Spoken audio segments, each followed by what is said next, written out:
Mga bro, ito na naman tayo sa usapang modernization.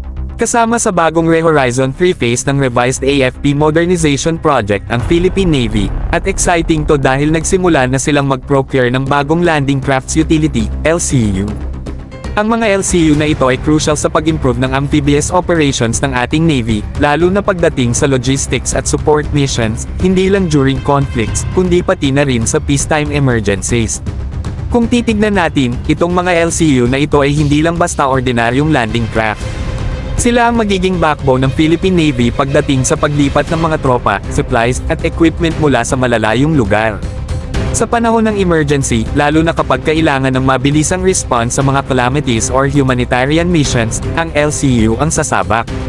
Alam nyo na, mga bro, tayo sa Pinas ay madalas tamaan ng bagyo at iba pang kalamidad, kaya kailangan natin ang mga ganitong assets para sa mabilisang rescue at relief operations. Pero eto pa mga bro. Ang bagong LCU ay magbibigay ng dagdag na lakas sa mga Landing Platform Docks, LPD, na inaasahang darating na sa Philippine Navy simula 2025. Ang mga LPD na ito ay parang floating command centers, nagdadala ng tropa, sasakyan, at kahit aircraft. Ibig sabihin, yung LCU ay magiging kasangga ng LPD pagdating sa pagdadala ng resources sa malalayong lugar na walang port infrastructure. Talagang pinapalawak ng mga ito ang capability ng Navy na mag-operate sa kahit anong sitwasyon, mapa-conflict o peacetime.